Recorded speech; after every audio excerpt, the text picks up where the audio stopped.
and welcome to the unboxing and review of the new Vizio soundbar. Well, first off, this soundbar is a 5.1 system. It's really great. Many of the other soundbars are usually 2.1 or 3.1, but this is a 5.1 system. It features not only the main soundbar, but a subwoofer and 2 satellite speakers. Now, why did I go with this particular Vizio? Well, as part of an earlier review, I do have a Vizio P series that this will be matched against. And I'll, of course, put a link to that in the comments section. Now, because the TV is a Vizio, I did want to get a Vizio soundbar. I generally speaking like to have the same company when possible for both components, because generally speaking, if the same company manufactures both, they'll do a little bit better job in having them interact with each other better. Now also, the TV it's being matched against is a 70-inch TV, so it's very wide. It's about, I think, 63 inches wide or so. And because of that, I really wanted to get a larger soundbar. You know, given that the TV is so big, if you had a small soundbar, it just wouldn't look good. In this case, having the larger 54-inch soundbar really helps make it look good. Another couple important aspects regarding the decision to purchase this particular model is that the Vizio P series does feature an HDMI ARC input, and that actually allows you to connect the soundbar to the TV through an HDMI cable, which is the preferred means of doing it at the time of this recording. Now, the soundbar has the HDMI ARC capability, so you can hook it straight up to the TV. But the higher end models like this one also feature a very important fact, and that is it has an HDMI input as well. And the reason why that's important is because when you use that HDMI ARC connection from the back of your TV, you essentially are losing one of the HDMI inputs. And so in order to avoid having one less input source available, this particular model features an HDMI input. So in that case, you can have your normal inputs like cable box and Xbox and all that kind of stuff going into the TV, and you can also connect another video source actually going into the soundbar, and then a HDMI cable from the soundbar to the TV. And that allows you to still leverage all the HDMI inputs for your TV and still have the TV and the soundbar connected. So that's really awesome. And this particular model also features a handy remote, which includes even some text at the top to let you know what you're doing. So overall, it's supposed to be a really great system. We'll find out. The box is quite large and actually weighs, I think, like over 40 pounds. It's pretty giant. At the time of this recording, the suggested retail price for this system is $499. However, I actually purchased this one online, and if you do a little bit of shopping, you'll probably find it significantly cheaper, up to $100 off or something like that. So I would definitely shop around first before purchasing. All right, I think enough talking. Why don't we go ahead and get everything out of the box and get started, all right? Okay, now we got everything out of the box. Now let's take a look. Well, one of the first things you'll notice, of course, is this giant subwoofer. This thing is heavy. I mean, I don't know how much exactly it weighs, but my guess is at least 15 pounds. It's quite large. You'll definitely notice it. Now, when I actually try to get this out of the box, it was a real pain in the butt. I actually had to break a lot of the styrofoam off in order to get it out of there. It's supposed to slide right out, but for me, I had a really terrible time getting it out of the box, but eventually got it out there. Now, in terms of the satellite speakers, you can see those here. They're actually quite small, honestly, and they're pretty light. I was actually a little bit surprised at just how small the satellite speakers really were. I thought, honestly, in a system this expensive, that the satellite speakers might be a little bit bigger, but that's how they are. The satellite speakers do have a connection here on the back, so you can actually run the wires from the satellite speakers to the subwoofer. a subwoofer does have its own power source. The subwoofer connects to the soundbar via, I believe it's a Bluetooth signal. Now here's the actual soundbar itself, if you can see just how wide that thing is. Again, 54 inches wide. And if you can see behind me is the Vizio P-Series 70-inch 4K TV. In this particular case, having this longer soundbar is really going to look great going with this larger TV once everything's wall mounted. I don't have it wall mounted yet. I'm going to wait till everything's all connected and everything first, but just make sure everything works correctly. But the soundbar does include a set of mounting brackets and some paperwork to help you get it positioned correctly. But in my case, the soundbar is just going to be positioned directly underneath the TV when it's eventually wall mounted. But for now, I'll probably go ahead and hook everything up, sort of in place as it is, and not worry about wall mounting just yet. But overall, like I said, I was pretty impressed with the size of the subwoofer and the fact that everything seems like it's well made, very sturdy, and the packaging did include all the different cables for hooking things up. It even included an HDMI cable, which is very handy. And everything was wrapped really well. I kind of skipped that portion for time, but overall, packaging out the box went really well. Now let's hook everything up. All right, everyone, we're back. Now I went ahead and got the soundbar hooked up and everything. Now I did just put the soundbar right in front of the TV for now, because as mentioned earlier, I'll worry about wall mounting it later. Now I did run into a few issues I'd like to let you know about. The first is that the remote, which does include a nice little LED display, drove me a bit crazy.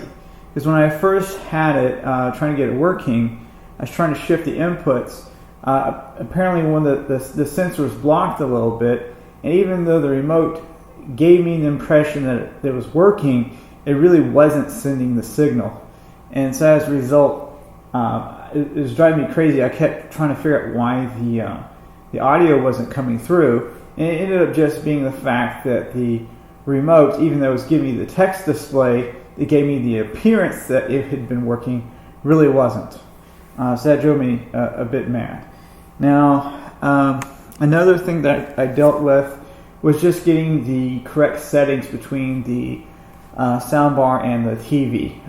Again, I do have the earlier video relating to the unboxing and review of the TV itself. Now let's just go ahead and maybe cover some of the settings here. Going to HDTV settings, and the audio portion, I did change the digital audio out to bitstream, so you may want to do that as well, and surround sound to on, and the analog audio out to fixed, and underneath I think it's system CEC. I did enable that, and it did discover the soundbar, and that's fine. That enables the HDMI ARC. So in this particular case with setup, I used the HDMI cable that was provided with the soundbar to hook it up to the TV. I then routed another HDMI source, in this case an Apple TV, to the soundbar, again through an HDMI cable. So in this particular case, it works, but I did run into, again, a few issues. One is that the TV does not let you change the name of the HDMI input. It always says audio system, even though I would like to have been able to rename it to something else. So even though I can try to rename it on the TV, it won't let me do it. It just always goes back to audio system. Again, that's not related to the soundbar itself, it's related to the TV. but just something I just want to let you know about. The other thing is that the soundbar, since in this case the fifth audio source, in this case the Apple TV, is coming straight into the soundbar. In order to switch to that input source, not only do you need to change the input on the TV, but you also will have to change the input on the soundbar, because otherwise it won't get the audio, because the audio on here you have to change it from either HDMI ARC to HDMI itself, and so it doesn't understand both. You have to like switch it if you want to use the video source that's coming in as an input to the soundbar. I know it's a little bit crazy and confusing, but I mean, basically that's the way it is. I mean, basically the HDMI input to the soundbar, you have to switch it on the remote in order to get the audio. So other aspects of the soundbar. It's connected to the TV again through the HDMI ARC, and what drives me crazy is that the TV itself now takes about, I would say, 30 seconds literally to start up. I could demo it for you, but I'm not going to because I don't want to drive you crazy. But basically, the TV itself takes about 30 seconds because the TV initially boots up, okay, and that takes its own, a few seconds by itself. And then it kind of discovers, oh wait, there's a sound bar, and so then it reboots again.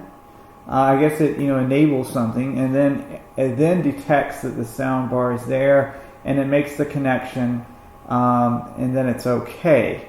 But that whole process takes like 30 seconds, and when you're just trying to, you get home from work and you just want to be able to turn the TV on quickly, it can be a little bit frustrating, the fact that it takes so long for the TV and the soundbar to come up together.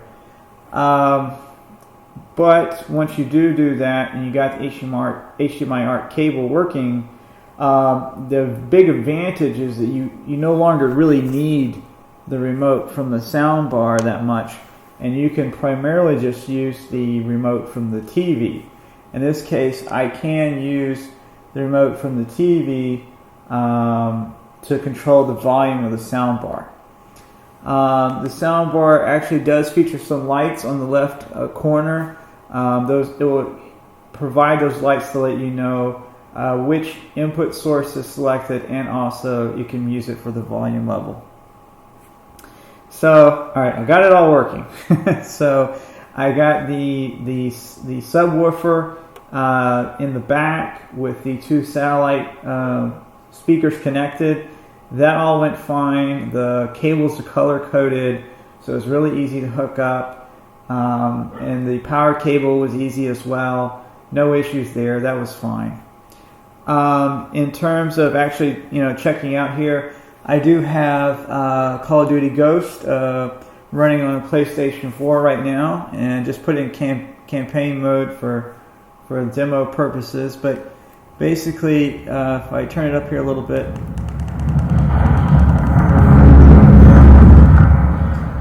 you can hopefully hear a little bit of the noise here. I mean, overall, I did watch several movies and TV shows already using this, and basically it works fine. The sound is pretty good. I didn't really have any issues with it. The TV itself, of course, looks wonderful. I would say that overall I'm pretty pleased. I think that being able to get this sound bar at a discount, I think the $4.99 retail price is honestly feels way too much. But if you can get it at a bit of a discount, it's on sale or something, then I think it's a little bit more worth it. Again, the TV is ginormous, right? It's a 70-inch TV, so it's like 63 inches in width. So having this 54-inch sound bar really does help, because once this is wall mounted, it's really going to look good. Because the sound bar almost matches the width of the TV, so it's really going to feel appropriate. So overall, I liked it. I think that the biggest disadvantage so far was, again, just dealing with the startup time on the TV. And that may just be the TV's fault and not really the sound bar. But both of them are made by Vizio, so you would have hoped it would have, could start up faster that way, since both of them are manufactured by the same company.